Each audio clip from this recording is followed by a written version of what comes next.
I always thought when I got older, I'd have a slower life. Reading books on the porch, feeding the birds, maybe learning how to bake something that doesn't come from a box. Nothing fancy. Just peace. But peace has a funny way of hiding when people stop seeing you as a person and start seeing you as a piece of furniture. Something that takes up space. It started small, like most storms do. One afternoon, my son Brian called. Not to check in. Not to say he missed me. He called to ask if I could come over for a family meeting. That was the exact phrase he used. A family meeting. I'd lived in the in-law suite attached to his home for 6 years by then. Helped raise his kids. Cooked for them. Did the laundry when they both worked full-time. I even made the Thanksgiving turkey last year, after my arthritis flared up. But that day he didn't say, "Mom, come to the kitchen," or want to chat over coffee. He scheduled me, like a conference call. Still, I said yes. I put on my soft green cardigan. Mark used to call it my garden sweater. Brushed my silver hair back, and walked through the connecting door into their part of the house. As soon as I stepped in, I knew something was off. The room went quiet. My daughter-in-law Angie was already sitting at the dining table, sipping a smoothie with her legs crossed like she was about to deliver bad news with a smile. Brian was standing with his hands in his pockets, like he'd rehearsed this. "Hey, Mom," he said, a little too cheerful. "Can you sit down for a sec?" I did. Angie looked at me like she'd just eaten a sour grape. "We've been thinking," she began, like that was supposed to soften anything. "The house has been feeling a little tight lately." I blinked. "Tight?" Brian nodded quickly. "With the kids getting older, they really need more room to study and grow. And Angie started working from home more. She needs a quiet office space." I looked at both of them. Then I said, carefully, "And what does that have to do with me?" Brian didn't meet my eyes. Angie did. "We were thinking, it might be time to downsize your space." She said it like she was offering me a cup of tea. "Downsize," I repeated. "To the spare room in the basement." Brian added, "It has a window, and we'd fix it up real nice. We'd move your things down, and set up a little TV and everything." I stared at them. "You want me to leave the in-law suite?" I asked. "The space you built for me? The one your father and I paid for when you bought this house?" Angie raised a hand like she was trying to calm a child. "We're not kicking you out, Margaret. We're just reallocating space, for the greater good." I felt my jaw tighten. "Reallocating," I muttered, "like I'm a bookshelf." Brian finally sat down across from me. His voice softened. "Mom, you'll still be with us. It's just a better fit now. For everyone." I looked at my son, the same boy who once cried when I left him at kindergarten, who used to sneak into my bed during thunderstorms, who begged me not to sell his comic books when we moved houses. Now he was politely asking me to move into the basement. I said nothing. Instead, I stood up, walked back to my suite and closed the door quietly behind me. And then I cried. Not because of the space. I could sleep in a closet if I had to, but because it was the first time I realized they didn't see me anymore. The next day, Angie knocked on my door. She had a folder in her hand. I opened it slowly. "Yes?" She smiled like a teacher ready to grade me. "We've already started planning the move. Thought you'd like to look at the layout, where your dresser would go, how we can hang your art." I held up a hand. "Angie," I said, "has it occurred to you that I might not want to move at all?" Her smile tightened. "We assumed you'd want to help your grandchildren grow." That's when I understood. It wasn't about space. It was about control. I took the folder, closed the door, and sat at my small kitchen table, staring at the floor plan they drew like it was a gift. A twin bed, a bookshelf, a small TV stand, and a note at the bottom. We can use your current space as an office, homework area. No, if you agree. No, we'd like your thoughts, just plans. That night, I called my friend Hazel. Hazel and I go back 40 years. We worked together at the community center back when perms were still fashionable. She's the one person I can count on for straight talk. After I told her what happened, she didn't even hesitate. Sell it, she said. What? The house. Your name's still on the deed, isn't it? Technically, yes, I said slowly. Well then, sell it. Get a place of your own. Make them realize you're not some extra chair they can shove into storage. I laughed. You're bold. I'm retired, she replied. Bold is the only fun I have left. That night, I didn't sleep much. I lay in bed thinking about Mark. We'd bought the house with the idea of sharing it, leaving something behind. Mark loved the yard, the apple tree in the back, the way the light hit the kitchen sink in the morning. We agreed we'd help Brian when we passed. And when he needed help with a mortgage, we dipped into our retirement fund to help him qualify. But now I was being moved like a pawn, with no say. At some point I sat up in bed, walked over to the filing cabinet in my closet, and pulled out the house deed. There it was, my name, still printed clean across the bottom in ink that hadn't faded. That's when the idea came. If they wanted me to downsize, maybe I'd just go big instead. The following week, while Brian and Angie went on a short trip with the kids to visit her sister in Portland, I started making calls. Quietly, I contacted a lovely woman named Sarah, who didn't blink when I told her the situation. You'd be surprised how often this happens, she said kindly. I asked her not to list the property. Not yet. Just to give me a valuation. A sense of what it was worth now. She did. And let me tell you, I nearly dropped the phone. Between the new developments in the area, the recent upgrades, and the size of the land, we were sitting on a gold mine. I smiled. Then I called an attorney. When Brian returned from his trip, he didn't come to my side of the house. He texted me instead. Hope everything's okay. We'll start moving things next weekend if that works. I didn't respond. Not yet. Because by then I had a different kind of response in mind. The kind written on official letterhead, and the kind that started with, "To whom it may concern. This is a formal notice." I didn't leave the notice on the kitchen table. That would have been too dramatic. Instead, I slid the envelope under Brian and Angie's front door late Friday night, right before they returned from their weekend trip. I figured if they wanted to plan my relocation like a corporate downsizing, they could wake up to a little paperwork of their own. It wasn't an eviction notice.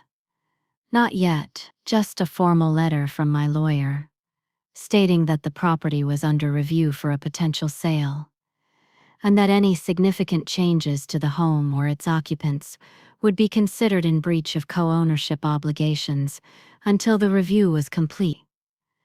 It wasn't aggressive, just clear. I signed my name at the bottom. No love, Mom. Just Margaret Hartwell. They didn't knock on my door that night, but I could hear them talking, muffled voices, raised a little too high like they were both shocked and embarrassed at the same time. And I'd bet every last one of Mark's vinyl records that neither of them had read the fine print on the house deed in years. That's the thing about people who feel entitled to you. They never bother to check the paperwork. The next morning I made coffee like I always do. Angie came in first. She looked frazzled, still in her robe, hair a mess, and gripping her phone like it owed her answers. She didn't say good morning. She just pointed to the table. What is this? I didn't even look up. It's a notice from the attorney. Are you selling the house? She asked sharply. I'm considering it, I said, taking a slow sip. Her mouth opened and closed like a fish. Without telling us, I believe you told me last week that this isn't really my home anymore, I replied calmly. I'm just applying that logic. But where would we go? She demanded. I shrugged.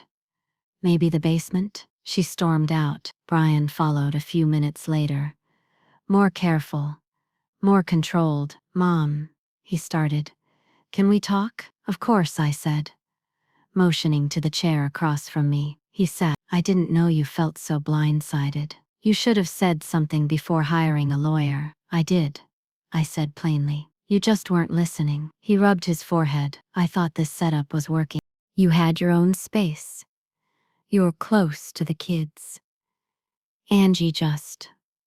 Angie wants more room. I finished for him. At my expense. It's just temporary. Brian, I said gently. When someone tells you they plan to shrink your life so theirs can expand, that's not a temporary feeling. He went quiet.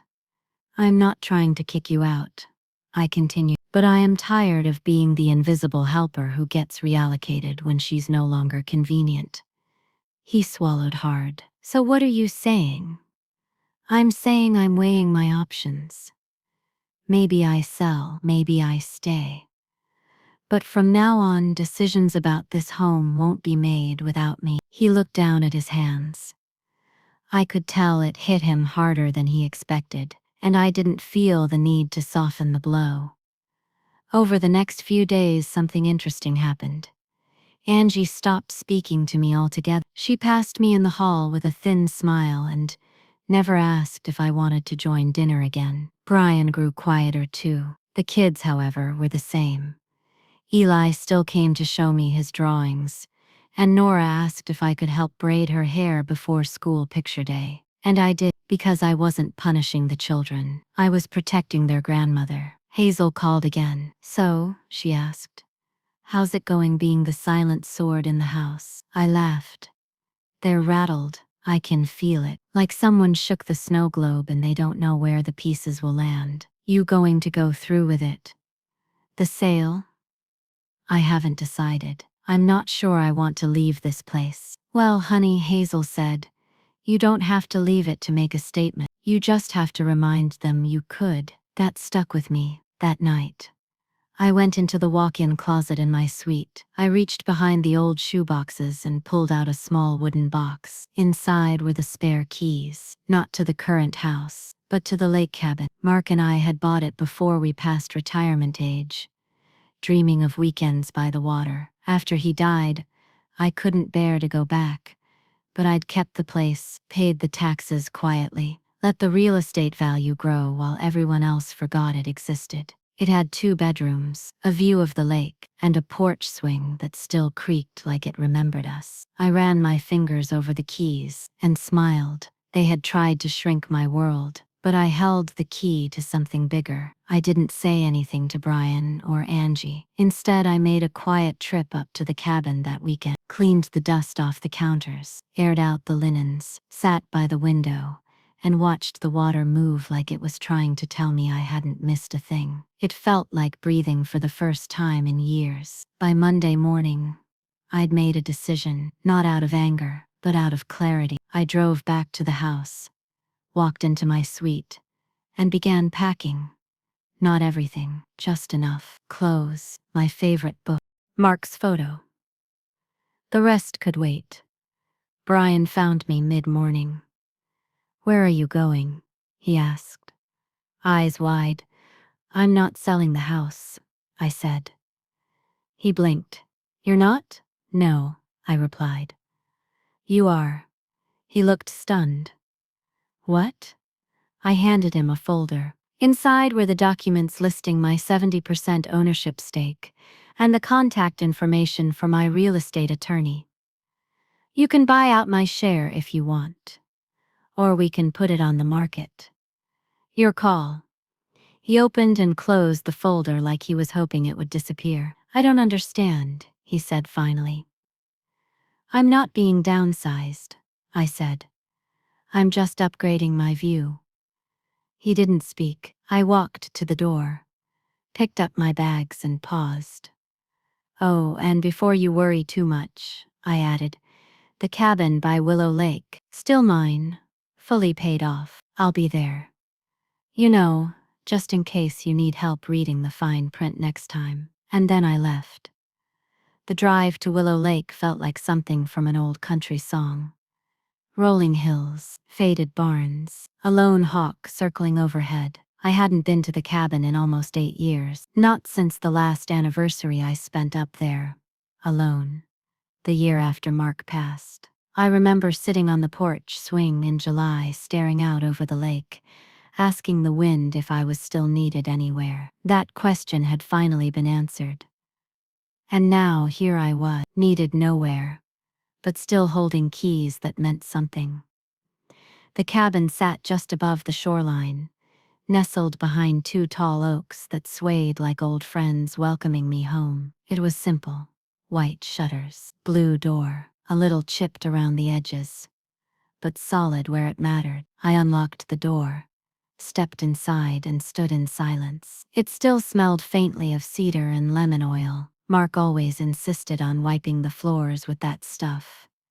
Said it kept the bugs out and the memories in. I set my bags down and walked from room to room, dusty yet, but everything was intact. The fireplace, the rocking chair, the framed photo of us in Yellowstone from 1981, still hanging slightly crooked by the kitchen window. This wasn't just a cabin, this was proof. Proof that I wasn't dead weight. Proof that I had built something of my own. Proof that while they were busy measuring square footage, I had quietly held on to square miles. The first night, I sat on the porch swing, with a mug of tea and no one interrupting me. No noise, no sideways glances, no whispered complaints from Angie about how I left crumbs on the counter or folded towels the wrong way. Just me, and peace, and the sound of the wind brushing across the lake like a lullaby I'd forgotten how to hum. Back at the house I had left everything exactly where it would get their attention. The deed copy, the lawyer's contact info, and a handwritten note. For years I lived here to help, not to take up space. I'm not angry. I'm just finished being unappreciated. The key to the house isn't mine anymore. The key to my freedom is. I imagined Angie reading it, clutching her pearls most likely, Brian pacing in the hallway, the kids asking where Grandma went. They'd probably say I needed a break. They'd be half right. Hazel drove up 2 days later with a bag of groceries and a bottle of wine she insisted was terrible, but celebratory. When she stepped into the cabin, she let out a low whistle. "Girl," she said, "this place is nicer than your son's house." I chuckled. "It's definitely quieter." She handed me the wine and sat on the couch. "So what now?" "I'm going to live," I said. Simple as that. Hazel raised an eyebrow. "You think they'll try to guilt you into coming back?" "Oh, probably," I said. "But I'm not going back. Not to a basement. Not to being an unpaid housekeeper." Hazel nodded slowly. "You know, for someone who was downsized, you sure seem to have come out bigger." I smiled. Funny how that works. On the 3rd day the calls started. "Brian, missed call. Angie. Voicemail, we think you're overreacting. Please come back so we can talk about this like adults." I didn't respond. Then came the text messages. "The kids miss you. We didn't mean to make you feel unwanted. Let's meet for coffee and work this out." Still nothing from me. Not out of spite. Out of necessity. I began fixing up the cabin, replaced old Kurt, cleaned out the fireplace, hung new bird feeders out by the kitchen window, and for the first time in years, I slept through the night without clutching a pillow to my chest. Grief, as it turns out, has many stages. Sometimes the final stage is clarity. By the end of the first week, a letter arrived. Not a text, not an email. A handwritten letter, postmarked from my son. Inside, in his barely legible print, "Mom, we messed up. I messed up. I don't know why I thought asking you to move downstairs was okay. I guess I got used to you just saying yes. I forgot how much you've done for us. And I'm sorry, please come home. Or if not, please let me visit. Love, Brian. It was the first real apology I'd seen in years. But it wasn't enough. Not yet. I sent back a postcard, one of those cheap ones from the gas station by the lake. On the back I wrote, "Thanks for your letter. I'm well. Still figuring out what home means now. Let's give it time. Tell the kids I said hello." I signed it simply Mom. A few days later, Nora called from her dad's phone. "Grandma," she said in that soft, wobbly voice, "are you mad at us?" "No, sweetheart," I said. "Not at all. Then why did you go away?" I hesitated. Well, sometimes grown-ups forget how to treat people with kindness, and I needed to go somewhere that reminded me who I am. She paused.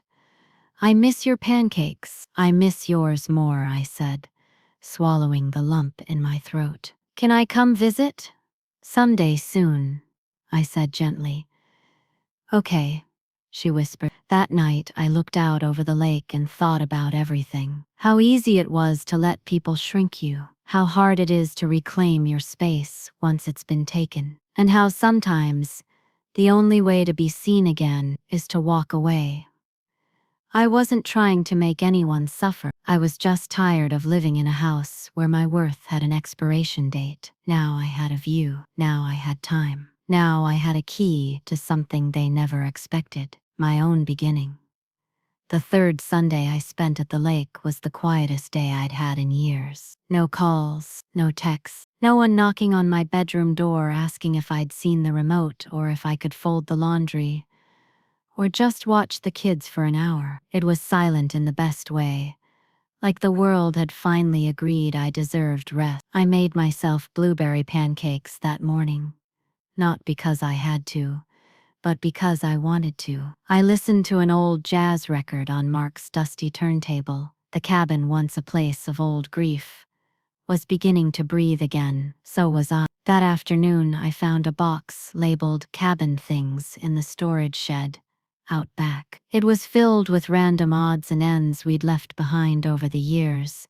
Scrapbooks, fishing gear, old board games. Tucked at the bottom was a small leather-bound notebook, Mark's handwriting. He used to write letters he never sent, to himself, to me, to our son. He said it helped him think clearly. I flipped to the last page he ever wrote. "If you're reading this, Margaret, it means you came back here after all. I hope it's not because you had to, but because you chose to." I closed the notebook and held it against my chest. That's exactly what this was. Not an escape, a choice. Back in town, the silence I left behind had apparently started to echo. Hazel called to fill me in. "They're fighting, honey," she said. "I mean really fighting. Angie told the grocery clerk your stunt ruined their refinancing plans." Then Brian yelled at her in the parking lot. It was a scene. I didn't smile. I didn't gloat. "Is it wrong that I don't feel bad?" I asked. Hazel snorted. "Of course it's not wrong. You've been serving everyone else your whole life. Maybe it's their turn to feel what it's like when you stop showing up." She was right. Later that week, I got a message from a number I didn't recognize. It was Angie. "Margaret, I know we haven't always seen eye to eye, but we're trying to fix things. Please let us visit. The kids miss you, and I think maybe we owe you more than we realized." Angie. I stared at that message for a long time. I wasn't angry anymore. But I wasn't rushing to roll out the welcome mat either. Not yet. 2 days later, a car pulled up outside the cabin. It was Brian. Alone. No kids. No Angie. I stepped out onto the porch. He stood there awkwardly, hands stuffed in his jacket pockets, eyes downcast. "Hi, Mom." "Hi, Brian." He took a breath. "Nice place. It's peaceful," I said. "Can I come in?" I stepped aside. Of course. Inside, he looked around like he was seeing a part of me he hadn't thought about in years. The bookshelf, the family photos, Mark's old fishing rod mounted above the fireplace. I forgot this place existed, he said quietly. I didn't, I replied. He sat on the couch, elbows on his knees. I came to say I'm sorry, he said. Really, truly sorry. I waited. He went on. I let things slide. I let Angie make too many decisions without thinking about how they affected you. I thought just because you were always fine, that you always would be. Brian, I said gently. Being quiet isn't the same as being okay. He nodded. I see that now. Silence sat between us a moment. Then he looked up at me. I miss you. The kids miss you. We all do. I walked over to the window, looking out at the lake. You know what this place gave me, Brian? He waited. It gave me back myself, the version of me I thought had been packed away in a box, labeled retired grandma. The version who dreams, who rests, who doesn't need permission to matter. He stood. I don't expect you to forgive us overnight, he said, but I hope you'll let us earn your trust back. I turned and looked him in the eyes. You can start by understanding something, Brian. I'm not a dependent, I'm not a bird, and I'm not a footnote in your marriage. He swallowed. Understood. Good, I said, because I might let you all visit. But I'm not coming back to a house that treats me like square footage to be shuffled. He nodded again. That's fair. He hugged me then. For the first time in what felt like years, and it felt real. At that, Nora and Eli visited. They ran through the cabin like it was a wonderland. Nora picked wildflowers by the lake. Eli helped me bake banana bread. Angie didn't come, but I saw her handwritten thank you note tucked into Nora's backpack. That was enough for now. By Sunday night, the kids were sleeping on the pull-out couch. I sat on the porch swing again, watching the stars. I'd downsized my stress. I'd upgraded my dignity. And all it took was remembering that I had the key to my own peace all along. The next morning, I stood at the stove, flipping pancakes while Eli set the table, and Nora hummed a made-up song about blueberries and syrup. Grandma, Eli asked, when are you coming back to the house? I didn't answer right away. I handed him a plate, smiled and said, let's eat before they get cold. Because the truth was, I wasn't sure if I'd ever go back, not in the way they wanted me to. After the kids left, Hazel and I spent a quiet Tuesday morning on the porch drinking coffee. The sky was a pale gray, and the lake looked like melted silver. They asked if I was coming back. I said finally. Hazel took a sip from her mug.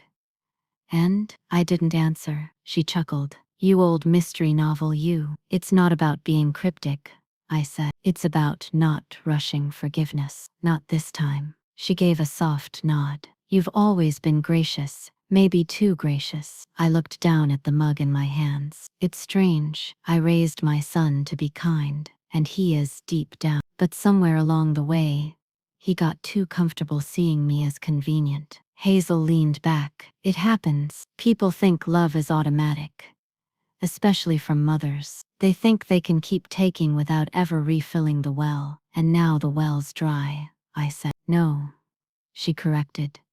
Now the well has a fence around it and a keep-out sign. I smiled. That afternoon I got a package in the mail. It was from Brian, again. Inside was a small hardcover photo book titled Mom Moment. On the first page was a note in his handwriting. We didn't always say thank you, so here's a start. The rest of the book was filled with printed photos. Me holding him as a baby, me clapping at his graduation, me reading to Nora, me making dinner at Christmas. Page after page of proof that I had always been there, that I mattered. I closed the book slowly, tears welling in my eyes. It wasn't everything, but it was something, a beginning. 2 days later, Angie showed up. I hadn't invited her, but I didn't turn her away. She stood at the front steps of the cabin in jeans and a sweatshirt, her hair in a messy bun, holding a container of what looked like apple crisp. "I didn't come to fight," she said quietly. "Then you can come in," I replied. She followed me into the kitchen, placed the dessert on the counter, and sat down. For a moment, we just looked at each other. Then she spoke. "I've been thinking a lot," she began, "about everything, about how we treated you." I waited. She fidgeted with her sleeves. "I think I was jealous," she blurted out. "Not of you, but of how much the kids loved you. How much Brian leaned on you. It made me feel small." That surprised me, but I didn't interrupt. And instead of admitting that, she continued, "I started trying to shrink you. Subtly, at first. Then, not so subtly." She looked up at me. It was wrong. I studied her for a moment. Her face was bare. No makeup, no mask, just truth. "I don't hate you, Angie," I said. "I never did, but I won't let myself be minimized again." She nodded, swallowing hard. "I understand." We sat in silence for a while. Then she stood. "I won't stay long. I needed to say it, out loud." "Thank you," I said softly. As she reached the door, she turned back. "The cabin suits you," she said. "It's bigger than it looks, so am I replied. That night, I wrote in my journal for the first time in months. I think I'm healing, not from them, but from the version of myself who thought I had to earn a place in my own family. Saturday came with a breeze, and the sound of pine needles rustling outside the windows. I got a call from Nora again. "Grandma, can I ask you something?" "Of course. Are you mad forever?" I smiled gently. "No, baby. But sometimes grown-ups need time to feel okay again." There was a pause. Then she said, "When you're ready, I want to show you my school project. It's about strong women." That stopped me. "I'd love that," I whispered. "You're on the front page," she added proudly. I held the phone tight, and that moment, just her little voice, so full of love and belief, felt like a seed planted in soil I hadn't touched in a while. Hope. Later that evening, Hazel and I lit a small fire in the pit behind the cabin. We roasted marshmallows like two kids at summer camp. "So," she said between bites, "you ever gonna tell them if you're coming back?" I grinned. "Maybe," she laughed. "You are such a delightfully petty old woman." I raised my marshmallow like a toast. "To boundaries.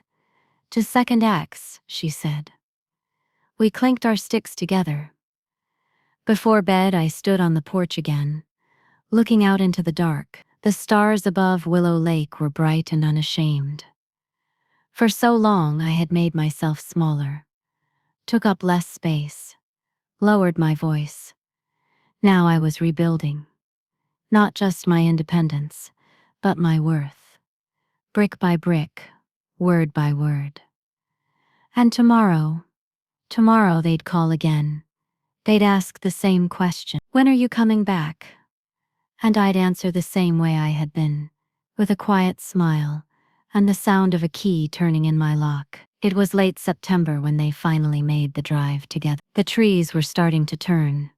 Golds and burnt reds painted across the hills like the earth had decided to exhale.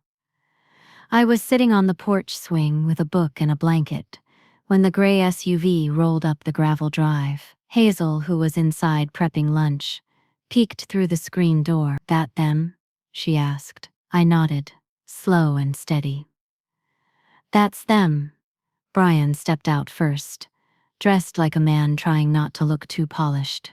Khakis, flannel, sneakers. Then came Angie, clutching a container of something covered in foil. And finally, Nora and Eli, holding hands like they'd been told to behave before they even got out of the car. They didn't walk toward me right away, just stood there at the edge of the driveway, unsure if they were welcome. I set my book down, stood up, and opened the screen door. "Well," I called gently.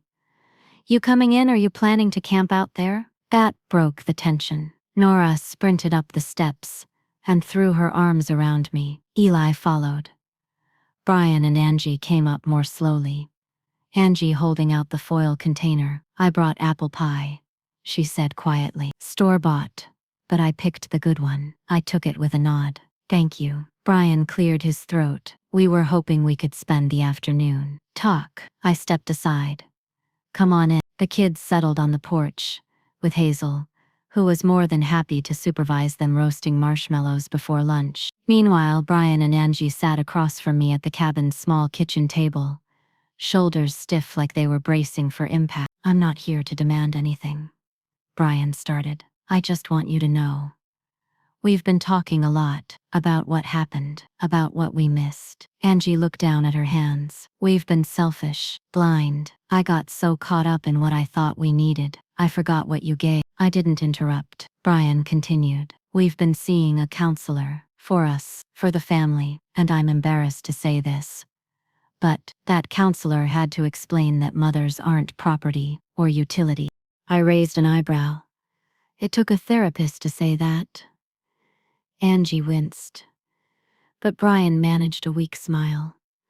"Apparently, yes." There was a pause. Then I spoke. "I'm not angry," I said. "Not anymore. But I am changed, and I don't think I can live the way I was again." "You shouldn't have to," Angie said. "I mean it."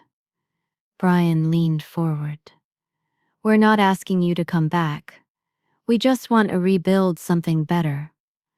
A relationship that doesn't revolve around favors and expectations." I nodded. "That sounds like a good place to start." After lunch, the kids wanted to show me something. They pulled out a big art folder, the kind they usually used for school projects. Inside was a drawing Nora had done, a crayon version of the cabin, the lake, the pine trees, and me standing on the porch. Above it, in bright pink letters, she had written, "Grandma's real house." I blinked a few times, pretending to inspect the chimney detail. Then Eli tugged my sweater. "Can we sleep here sometime?" I glanced at Brian. He shrugged. "If you'll have them." I looked back at the kids. "We'll plan a weekend soon." They cheered. Later, after the kids were outside again, with Hazel, Angie lingered behind, while Brian went to pack up the car. "I know we can't undo everything," she said softly, "but I want you to know, I'm learning about boundaries, about control, about what kind of example I'm setting for my daughter." I met her eyes. "That means more than you think." She hesitated, then added, "I always thought your quiet meant weakness. I didn't realize it took more strength to stay kind when people don't deserve it." I didn't answer. I just reached out and squeezed her hand. That night, the cabin felt different again. Not tense, not heavy, just full of moments that had been missing for too long.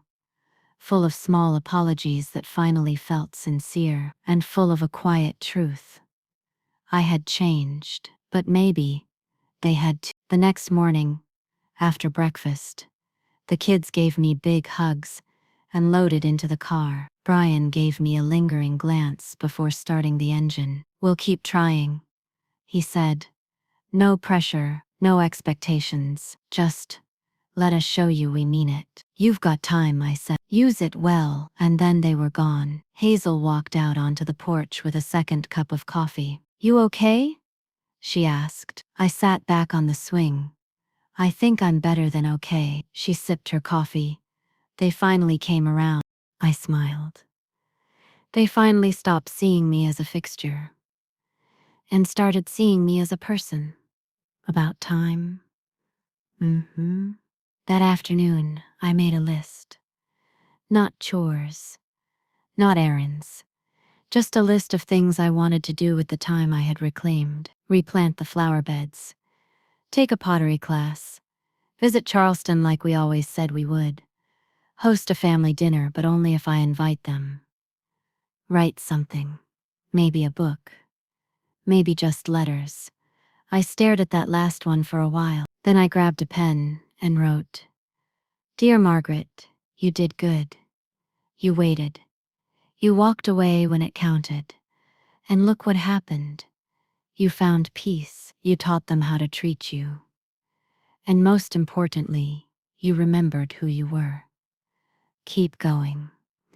Love you." The trees swayed outside the cabin window, golden leaves dancing on the wind.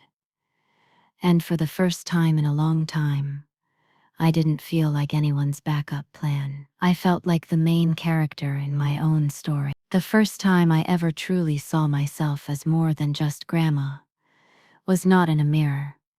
It was in Nora's drawing. I kept it on the small bookshelf near the fireplace. Now, Grandma's real house, drawn in crayon, with a bright pink sun and crooked tree. It wasn't art you'd find in a gallery, but it was truth, bold and unfiltered, straight from the heart of an 8-year-old. I looked at it every morning because it reminded me I had built a life, a family, a legacy. I wasn't an extra. I was the reason they stood. A week after their visit, Brian called again. "We'd like to do something for you," he said. I paused. "Like what?" "A thank you dinner," he offered. "Just us, just family. You don't have to cook, you don't have to host, you just show up." That caught me off guard. "No tricks?" I asked.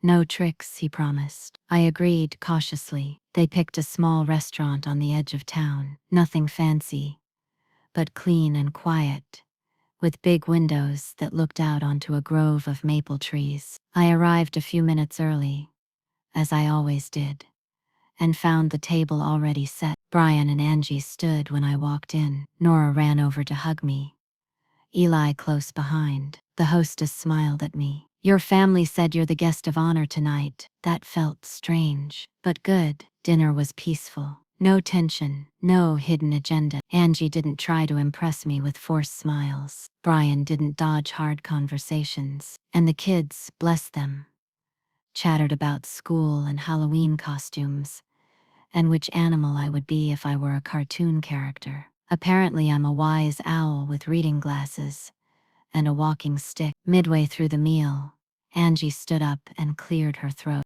"We want to say something," she said, glancing at Brian. I tensed for a moment, but Brian took out a small notebook and opened it. It wasn't a speech, it was a list. "Mom," he said, "we made this together. It's everything you've done for us that we never thanked you for." I blinked. He started reading. "Driving me to swim practice for 5 years straight, even when you had the flu. Helping Angie recover after the C-section when I was too exhausted to function. Holding Eli through a seizure and staying calm when I was falling apart. Paying our electric bill once when the power was about to be shut off, and never saying a word about it. Sewing my work pants, feeding the kids, listening at midnight when everything felt like too much." By the time he finished, my napkin was damp from quiet tears. Angie put her hand over mine. "You weren't our burden," she said. "You were the reason we held it all together." Brian nodded. "We just didn't see it until you stopped being there." After dinner, we sat on a bench outside the restaurant while the kids played with fallen leaves. The air was cool, crisp. "Do you think you'll come back home eventually?" Brian asked, not pressing, just curious. I looked at him, really looked. Then I said, "I think I already am home." He nodded, understanding, dawning. "The cabin, the peace," I corrected. He smiled faintly. "Fair. But I'll visit," I added, "on my terms, when I want to, not when I'm needed to mop up chaos." "That's more than fair," he said. That night I lit a candle in the cabin and let the stillness settle around me like a blanket. I didn't feel guilty. I didn't feel vindicated. I just felt known, acknowledged, like someone had finally read the footnotes of my life and realized I had been the author all along. A few days later, Nora sent me a voice message. "Grandma, I told my teacher that you're the strongest woman I know." She asked why, And I said, because she's quiet like a mountain. But people forget mountains are strong. I had to sit down. That child saw me clearer than anyone ever had. That weekend, Hazel and I had our usual coffee date. Only this time I brought scones from the farmer's market. They're starting to get it, I told her. She bit into one. Took them long enough. True, I said, but I'd rather slow truth than fast lies. She nodded. So what now? What's next for Margaret, formerly known as House Ghost? I laughed. I think it's time to build something new, I said. Not just a new routine, but a new identity. One that isn't tied to what I give, but who I am. Hazel raised her coffee. To the real you. We clinked mug. The next morning, I signed up for that pottery class I'd been eyeing for months. I registered for a weekend retreat on writing personal memoirs. I even looked into volunteering at the local library's adult literacy program, because for the first time in years, I wasn't surviving. I was choosing. I was growing. I was building. And the best part? I didn't need anyone's permission. The cabin wasn't just shelter anymore. It was sacred. And when I sat on that porch swing at sunset, listening to the wind comb through the trees, I no longer wondered whether they needed me. I knew that whether they did or didn't, I was still whole. The cabin sat on a hill that turned golden at sunset. I'd watched it change with the seasons all my life, but it never looked quite like this before. Maybe because for the first time I wasn't passing through it. I was present. I wasn't just visiting peace. I was living in it. And no one could tell me otherwise. The second Monday of October, I got a call from a number I hadn't seen in a while. It was my cousin Denise. Margaret, she said in that breathless way of hers. Are you okay? I just heard you moved out. I almost laughed. That's old news, Denise. Well, I thought it was just a little temporary disagreement. A break. I mean, you left your house. No, I said plainly. I took my life back. Silent. Then, with forced politeness, she muttered, well, you're braver than me. It wasn't bravery. It was self-respect that had finally grown a backbone. 3 days later, I stopped by the bank. Not because I had to, because I wanted to update something. Brian had asked kindly if I would consider setting up a savings account for the kids, just in my name. Something he and Angie couldn't touch. We want them to know it's from you, he'd said. That meant something. So I did it. I also took one look at my own account, smiled to myself, and transferred a large chunk into a CD, locked for 5 years. Why? Because I was thinking long-term again, and it felt good to know I could. On Saturday morning, I had visitors. Nora and Eli came bounding up the porch steps with a big envelope covered in stickers. I opened it and pulled out a stack of pages, a school project.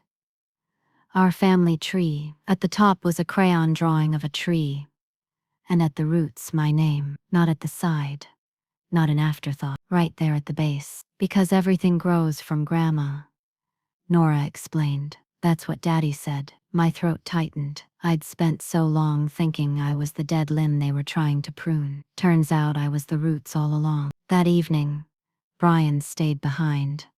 After picking the kids up, Angie was at work, and he looked tired, but in that kind of contented way a man does when his world is finally steady again. He stood by the porch railing, looking out at the lake. I envy you sometimes, he said. This place, it's like time stands still here. I smiled.